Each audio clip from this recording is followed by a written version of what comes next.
সুপ্রভাত এবং সবাইকে আসসালামু আলাইকুম।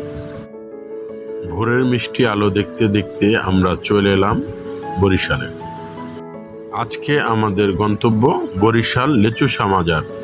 লেচুসা মাজারের ঠিক অপোজিট সাইডেই রয়েছে দধিঘর। প্রায় 100 বছরের পুরনো এই দধিঘরটি।